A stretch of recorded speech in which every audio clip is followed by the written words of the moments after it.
Hari ini kita akan membahas chapter 2 mengenai An Introduction to Cost, Terms, and Purpose. Yang pertama ada counting. Counting adalah sistem mencatat, mengklasifikasikan, dan meringkas secara signifikan dalam hal uang, transaksi, dan peristiwa yang sebagian merupakan karakter finansial dan menafsirkan hasilnya. Jadi akuntansi ini adalah sebuah aktivitas atau proses mengidentifikasi, mencatat, mengklasifikasikan data yang berhubungan dengan keuangan atau transaksi. Selanjutnya, types of accounting atau tipe akuntansi. Yang pertama, financial accounting. Financial accounting adalah proses meringkas data keuangan yang diambil dari catatan akuntansi dan penerbitan organisasi dalam bentuk laporan tahunan untuk kepentingan orang-orang di luar organisasi. Jadi secara khusus mempelajari atau berhubungan dengan transaksi keuangan seperti utang, modal, atau perubahan aset perusahaan. Yang kedua,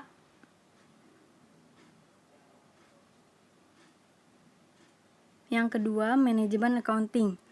Manajemen accounting berkaitan dengan ketentuan dan pengguna informasi akuntansi untuk manajer dalam suatu organisasi untuk memberikan mereka dasar untuk membuat keputusan bisnis yang terinformasi. Jadi akuntansi manajemen ini memberikan data real kepada pihak internal perusahaan untuk menentukan kebijakan perusahaan selanjutnya.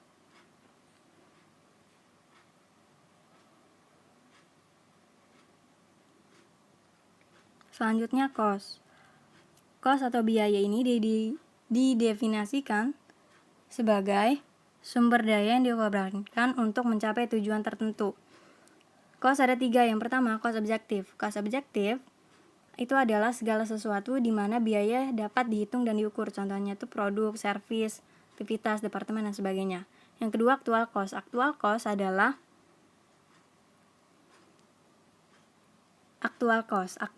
adalah biaya yang benar-benar telah dikeluarkan. Sedangkan budget cost adalah biaya yang diproyeksi akan dikeluarkan. Budget itu kan berkaitan dengan masa depan, berkaitan dengan planning. Yang selanjutnya ada stage of cost. Tahapan biaya. Yang pertama ada cost accumulation. Cost accumulation adalah pengumpulan data biaya dalam beberapa cara yang terorganisir melalui sistem akuntansi. Sedangkan cost assessment adalah istilah yang mencakup keduanya. Yang pertama, melacak akumulasi biaya yang memiliki hubungan langsung dengan objek biaya. Yang kedua, mengalokasikan akumulasi biaya yang memiliki hubungan tidak langsung dengan objek biaya. Selanjutnya, types of cost and its behavior. Yang pertama ada fixed cost. Fixed cost adalah biaya yang tetap konstan terlepas dari jumlah produk yang dihasilkan. Atau fixed cost ini adalah tidak berubah-ubah secara total meskipun ada perubahan pada aktivitas atau volume yang terkait. Sedangkan variable cost adalah biaya yang meningkat secara linear dan proporsional dengan meningkatnya volume produksi. Oke, sekarang kita lanjut membahas tentang types of cost and its behavior, atau jenis biaya dan perilaku. Yang pertama, ada cost driver. Cost driver ini misalnya kalau kita lagi jalanin bisnis, ada satu atau beberapa aktivitas yang sangat mempengaruhi biaya dan beban perusahaan. Hal-hal yang banyak mempengaruhi beban perusahaan ini yang disebut cost driver. Kalau kita memperhatikan pabrik perakitan mobil, makin banyak mobil yang diproduksi, maka makin tinggi biaya tenaga kerja dan biaya listrik. Di sini jumlah mobil yang diproduksi merupakan cost driver bagi perusahaan perakitan mobil. Contoh lainnya misalnya dalam industri rumah sakit, makin banyak pasien yang akan dilayani, maka akan lebih banyak membutuhkan dokter dan perawat. Dengan demikian, makin banyak pasien, maka akan diperlukan lebih banyak biaya untuk membayar tenaga kerja dokter. Di sini, banyaknya jumlah pasien akan dilayani merupakan cost driver bagi usaha rumah sakit. Kemudian yang kedua, manufacturing cost. Manufacturing cost ini merupakan biaya-biaya yang terjadi dalam perusahaan manufaktur selama satu periode. Biaya ini digunakan untuk menyelesaikan barang yang masih sebagian selesai di awal periode. Barang-barang yang dimasukkan dalam proses produksi periode itu dan barang-barang yang baru dapat diselesaikan sebagian di akhir periode. Kemudian, yang ketiga, Sales and General Administrative Cost. Merupakan biaya yang dibutuhkan untuk menjalankan bisnis tetapi tidak terkait dengan biaya untuk memproduksi barang atau jasa. Contohnya, kayak biaya gaji pegawai, staf atau admin, biaya marketing, logistik, dan masih banyak yang lainnya. Kemudian, Direct and Indirect Cost. Direct cost merupakan biaya yang terjadi di mana penyebab satu-satunya adalah karena ada sesuatu yang harus dibiayai. Dalam kaitannya dengan produk, biaya langsung terdiri dari biaya bahan baku dan biaya tenaga kerja langsung. Kemudian indirect cost merupakan biaya yang terjadi tidak hanya disebabkan oleh sesuatu yang dibiayai. Dalam hubungannya dengan produk, biaya tidak langsung dikenal dengan biaya overhead pabrik. Kemudian ada controllable and uncontrollable cost. Salah satu jenis penggolongan biaya adalah sejauh mana manajemen dapat melakukan kontrol atas terjadinya biaya tersebut. Bila manajemen dapat mengendalikan suatu jenis biaya, maka biaya ini disebut sebagai biaya yang dapat dikontrol atau controllable cost. Sebaliknya, bila manajemen sama sekali tidak bisa mengontrol biaya ini, maka disebut sebagai uncontrollable cost. Kita ambil contoh, misalnya manajemen ingin menyewa komputer untuk periode 3 tahun. Biaya sewa ini menjadi biaya yang dapat dikontrol ketika kontrak sewa belum ditandatangani karena manajemen mempunyai wewenang untuk menentukan berapa harga sewa yang dapat ditanggung oleh perusahaan. Dengan demikian, pada saat ini biaya sewa dikatakan dapat dikontrol. Setelah sewa ditandatangani, maka biaya sewa komputer menjadi biaya yang tidak dapat dikontrol lagi karena jumlahnya tetap terjadi sebagai akibat dari implementasi perjanjian tersebut. Yang terakhir ada produk atau period cost. Ini merupakan seluruh biaya selain harga pokok penjualan yang muncul dalam laporan rugi laba. Kita mengenal beberapa istilah-istilah ekonomi. Yang pertama ada opportunity cost. Opportunity cost adalah kesempatan atau peluang yang hilang jika kita memilih suatu hal atau kegiatan yang berhubungan dengan ekonomi. Dan dalam hal pilihan yang akan kita pilih tersebut, kesempatan yang hilang tadi dianggap sebagai biaya peluang. Contohnya, Andi seorang tamatan SMA yang memiliki usaha fotokopian dengan penghasilan bersih 20 juta per tahun. Kemudian, Andi memikirkan untuk meneruskan jenjang pendidikannya ke perguruan tinggi. Dengan keyakinan usahanya akan lebih meningkat, maka ia memutuskan untuk memberhentikan dulu usahanya dan fokus untuk kuliah. Dan otomatis, dia kehilangan peluang untuk mendapatkan penghasilan sebesar 20 juta per tahun. Maka, bisa dikatakan opportunity cost untuk masuk perguruan tinggi adalah sebesar penghasilan yang hilang tersebut, yaitu 20 juta per tahun. Penghasilan yang hilang tadi dianggap sebagai biaya peluang untuk melanjutkan ke perguruan tinggi. Selanjutnya ada sunk cost. Sunk cost ini merupakan biaya-biaya yang dikeluarkan di waktu yang lampau atau biaya-biaya yang dikeluarkan tetapi tidak mempengaruhi keputusan proyek jangka pendek karena biaya ini tak akan kembali. Contohnya, suatu perusahaan manufaktur membeli mesin produksi 20 juta rupiah. Karena pengeluaran kas telah terjadi, maka pengeluaran atau investasi ini adalah sunk cost karena menjadi biaya tertanam. Dengan kata lain, biaya penggunaan mesin dan biaya depresiasi merupakan sunk cost yang harus diabaikan dalam membuat keputusan di masa depan. Yang ketiga, ada differential and incremental cost. Merupakan selisih biaya yang dikeluarkan berdasarkan dua tindakan alternatif. Misalnya, bila di area perkantoran tidak diperlukan biaya pengamanan, biaya listrik, kebersihan, dan sebagainya. Sebaliknya, bila kantor cabang ditetapkan di area perumahan, akan memerlukan tambahan biaya tersebut. Pada sisi yang lain, area perkantoran akan relatif lebih mahal dan fleksibilitas penggunaan ruang kerja lebih kecil dibandingkan dengan menyewa perumahan. Setelah diperhitungkan, total biaya yang diperlukan untuk mengoperasikan kantor cabang di area perkantoran adalah 450 juta rupiah. Dan di area perumahan 350 juta rupiah. Maka selisih 100 juta rupiah tersebut bisa disebut sebagai differential cost atau perbedaan biaya antara pilihan yang satu dengan yang lain. Kemudian yang ketiga ada marginal cost. Marginal cost merupakan biaya tambahan yang diperlukan untuk tambahan satu unit produk yang dihasilkan. Terakhir, average cost per unit merupakan total biaya untuk jumlah yang diproduksi, dibagi dengan jumlah unit yang diproduksi. Selanjutnya, industry differentiation on the basis of cost. Yang pertama ada perusahaan manufaktur. kedua perusahaan dagang, ketiga ada perusahaan jasa.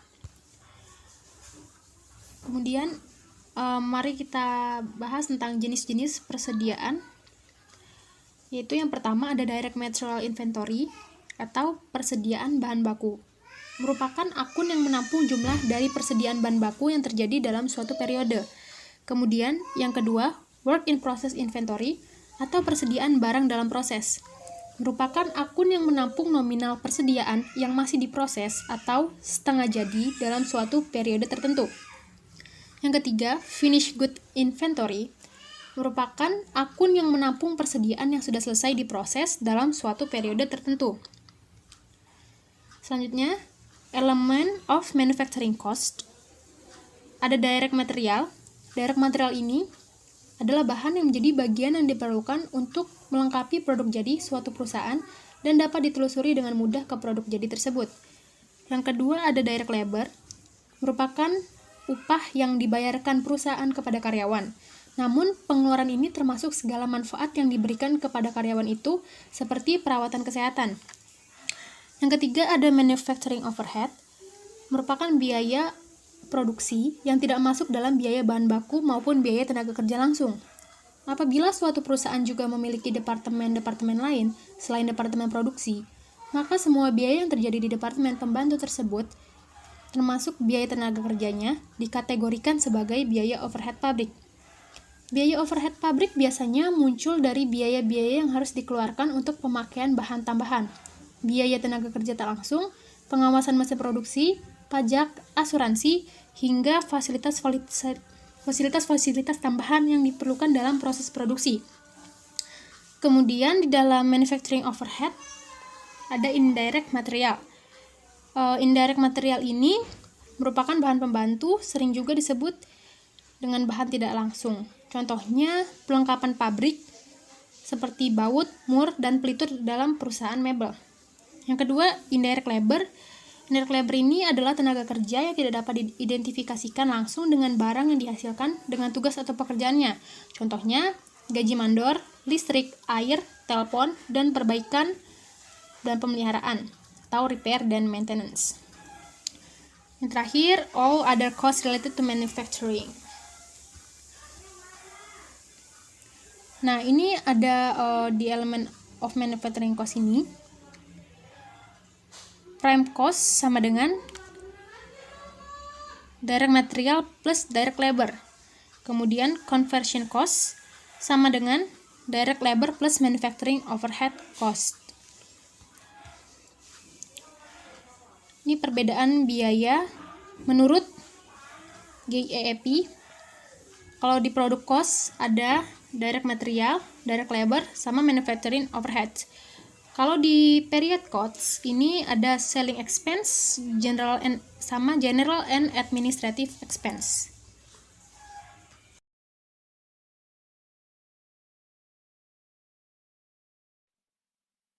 Types of cost system.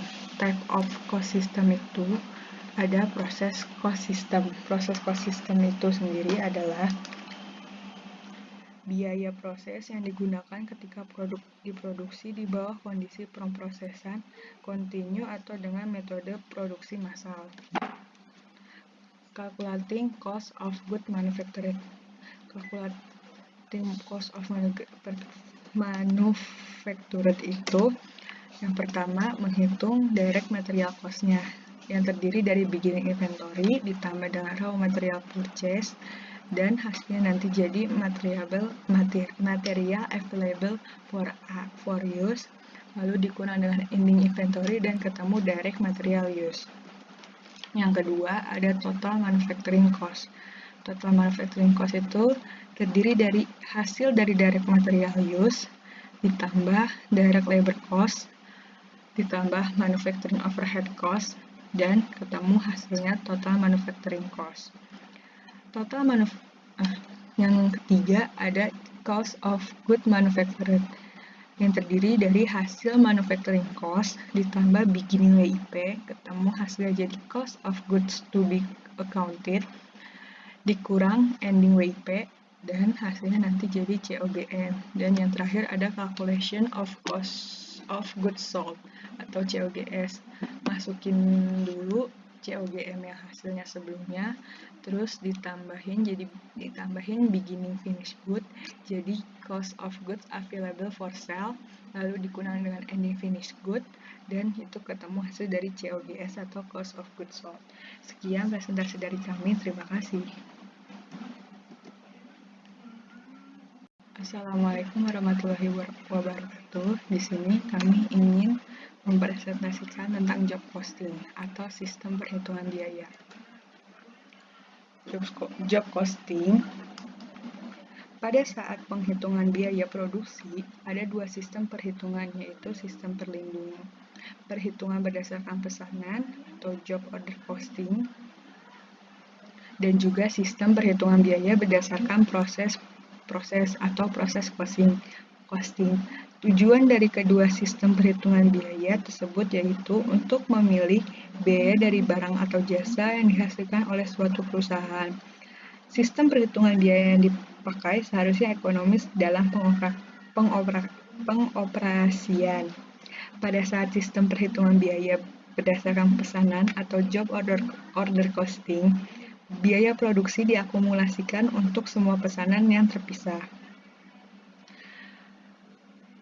Supaya rincian dari perhitungan biaya berdasarkan pesanan sesuai dengan usaha yang dibutuhkan, harus ada perbedaan penting dalam biaya per unit sebuah pesanan dengan pesanan lain. Misalnya, apabila sebuah percetakan secara simultan mempersiapkan pesanan untuk label, kertas kado berwarna, dan gambar tempel, maka dari itu pesanan-pesanan tersebut bisa dengan mudah dikelompokkan berdasarkan tampilan fisiknya.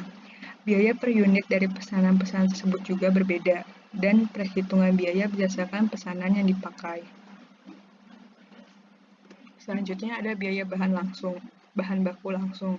Berawal dari adanya pesanan, pada saat departemen produksi atau pabrik yang bertugas melaksanakan pesanan tersebut, pasti akan membuat perencanaan terlebih dahulu, yakni rencana produksi yang meliputi purchase requisition. Purchase requisition itu bahan baku yang diperlukan dengan surat permintaan pembelian.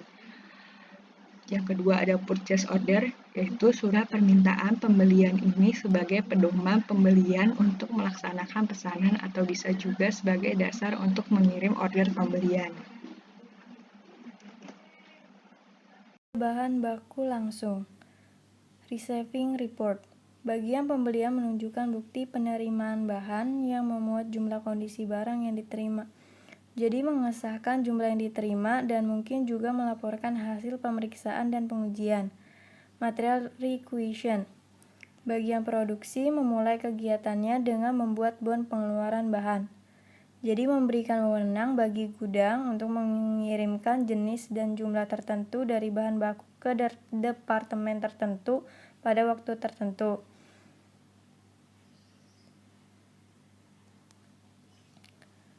Selanjutnya, biaya bahan baku langsung work in process.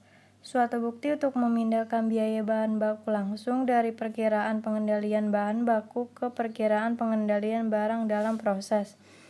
Jadi work in process atau barang setengah jadi ini adalah barang yang ada di dalam proses produksi dan telah diolah satu atau beberapa kali.